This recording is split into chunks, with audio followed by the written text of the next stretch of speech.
हमारे पूरे शरीर में डॉक्टर बाबा साहेब अम्बेडकर, ये खून बोलेगा डॉक्टर बाबा साहेब अम्बेडकर, ये सांसें बोलेंगी डॉक्टर बाबा साहेब अम्बेडकर. या जीवात जोपर्यंत जीव आहे, या श्वासात जोपर्यंत श्वास आहे, तोपर्यंत हा श्वास फक्त डॉक्टर बाबासाहेब आंबेडकरांचं नावच घेणार. आणि आपण डॉक्टर बाबासाहेब आंबेडकरांची लेकरं आहेत. आपण डॉक्टर बाबासाहेब आंबेडकरांची लेकरं आहेत. कुणाच्या बापाला घाबरायची गरज नाही, कारण आपला बाप बापांचा बाप आहे आणि आपल्या बापाचं नाव डॉक्टर बाबासाहेब आंबेडकर आहे. अजून सांगते, पूर्ण ऐका कि उन्होंने कहा कि तुम तो नशे में लग रहे हो. हमने कहा ये अम्बेडकरवाद का नशा है. उन्होंने कहा क्या ही कर लोगे तुम. हमने कहा कि ये हाथ संविधान से बंधे हैं वरना दिखा देंगे. उन्होंने कहा नहीं मानते. हमने भी कह दिया कि जिस दिन ये हाथ संविधान से खुलेंगे तुम्हें तुम्हारी कब्र से मिला देंगे. उसने कहा फिर भी नहीं मानेंगे हम. उन्होंने क्या कहा, फिर भी नहीं मानेंगे हम. हमने कहा उनसे पूछना जिसने भीमा कोरेगांव का वार सर. हमने कहा नहीं मानोगे, उनसे पूछना जिसने भीमा कोरेगांव का वार सहा है. उन्होंने अभी तक खुद को अपनी कब्र में रखना मुनासिब समझा है. बाहर नहीं निकलते, वो अभी भी कब्र में ही है. 500 ही लेके गए थे, 28,000 को काट के आए थे.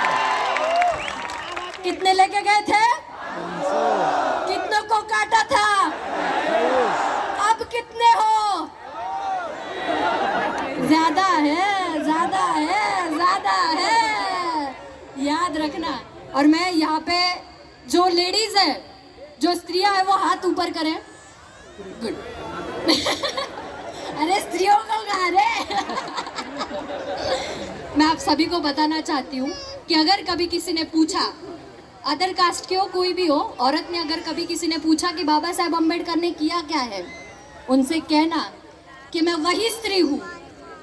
ध्यान से सुनना सभी स्त्रियां, कि मैं वही स्त्री हूँ जिसको ये घूंघट उठाने की इजाजत नहीं थी. आज डॉक्टर बाबा साहेब अम्बेडकर जी के संविधान की वजह से सूट बूट और कोट में सबके सामने खड़ी. मैं वही स्त्री हूँ जिसको बोलने तक का अधिकार नहीं दिया, आज सबके सामने अपनी राय रखने की हिम्मत रखती हूँ. मैं वही स्त्री हूँ और मुझे डॉक्टर बाबा साहेब अम्बेडकर जी की वाघिन भी बुलाते हैं, याद रखना. मैं वही स्त्री हूँ जिसको बोलने तक का अधिकार नहीं दिया, आज सबके सामने अपनी राय रखने की हिम्मत रखती हूँ. मैं वही स्त्री हूँ जिसको 4 दीवारी में बंद करके रखा, लेकिन डॉक्टर बाबा साहेब अम्बेडकर जी के संविधान की वजह से आज घर से लेके पूरा देश चलाने की ताकत रखती हूँ. इसीलिए मैं कहती हूँ कि मैं हमेशा कहती हूँ, मैं चाहे कहीं पे भी जन्मी होती, मैं किसी भी धर्म में जन्मी होती, मैं आखिर में बाबा साहेब के चरणों में ही आती, मैं आखिर में बाबा साहेब को ही अपनाती. और अभी ये जो महाबोधि बुद्ध विहार का जो अतिक्रमण हुआ, उनके लिए 2 ही लाइनें कहूंगी, ध्यान से सुनना. कि जब पहले हमें पढ़ने का अधिकार नहीं था और बस कुछ लोगों को पढ़ने का अधिकार था, तो बड़े घमंड से आते थे और कहते थे कि हम तो ज्ञानी हैं, तुम्हें कुछ नहीं आता. तो उन लोगों के लिए 4 लाइनें, कि वो कहते थे कि घमंड है जो ज्ञान का प्रमाण ये विद्वान का. क्या कहते थे, हम तो ज्ञानी हैं, हमें तो घमंड है.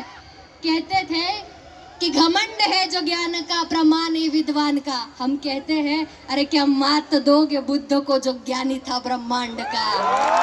अरे क्या मात दोगे बुद्ध को जो ज्ञानी था ब्रह्मांड का. तुम छुपाओ, तुमसे नहीं छुपेंगे, तुम मिटाओ, तुमको नहीं मिटा पाएंगे. इस पूरी धरती में जहां जहां खोदोगे मेरे बुद्ध ही मिलेंगे, मेरे बुद्ध ही मिलेंगे. मुझे किसी ने पूछा नहीं कि तुम्हें क्या कह के जन्म लेना है. अगर किसी ने पूछा होता तो मेरा जवाब ये होता, ध्यान से सुनना. मराठी समझ में आती है? लास्ट तक आवाज आ रही है? याद सुनना, पुढे भावनिक है. जर मला कोणी विचारलं असतं की तुला काय म्हणून जन्माला यायचंय, दादा 2 मिनिटं नीट ऐका. बाबासाहेब आपल्या काळजात आहे, बाबासाहेब आपल्या रक्तात आहे. तर हे माझंच नाही, प्रत्येकाचं उत्तर आहे हे, तर तुम्ही नीट ऐका. जर मला कुणी विचारलं असतं की तुला काय म्हणून जन्माला यायचंय, तर माझं उत्तर असतं की जर जन्माला येईल, नीट ऐका, सगळ्यांनी नीट ऐका, की मी जर जन्माला येईल तर डॉक्टर बाबासाहेब आंबेडकरांनी हात लावलेलं पुस्तक म्हणून येईल. मी जर जन्माला येईल तर माझा बाप या 9 कोटी समाजासाठी जेव्हा राबला आणि दमला आणि ज्या झाडाखाली जाऊन बसला त्या झाडाची सावली म्हणून येईल. मी जर जन्माला येईल तर डॉक्टर बाबासाहेब आंबेडकरांच्या कोटाचं ते बटन येईल ज्याला आज लाखों आणि करोडोंमध्ये किंमत आहे. जर मी जन्माला येईल तर माता रमाईचा तो पदर म्हणून येईल जिनी ते 9 कोटी लेकरांसाठी आपल्या पोरांच्या अंगावरती टाकला, तो पदर म्हणून येईल आणि त्या पदराने त्या 4 लेकरांचं दुःख मी कवटाळून घेईल.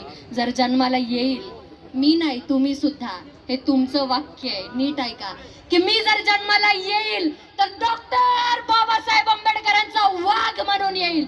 मी जर जन्माला येईल तर डॉक्टर बाबासाहेब आंबेडकरांची वाघीण म्हणून येईल. आणि जर येता आले नाही तर अशा जीवनावरती 10 वेळा लाथ मारीन, पण मी डॉक्टर बाबासाहेब आंबेडकरांची लेक म्हणून येईल. आणि शेवटचं स्वाभिमानाचा, मानाचा, आपण ते लोक आहे जे मुडद्याला सुद्धा स्वाभिमान शिकवतो. आपण ते लोक आहे, नामदेव ढसाळांची औलाद आहे आपण. नामदेव ढसाळ माहिती आहेत ना, की तुला जातीचा आणि धर्माचा माझी मानवता कवडीमोल वाटते काय? भाषा बंडखोरीची नुसतीच करशील मित्रा, मग ढसाळ वाचायला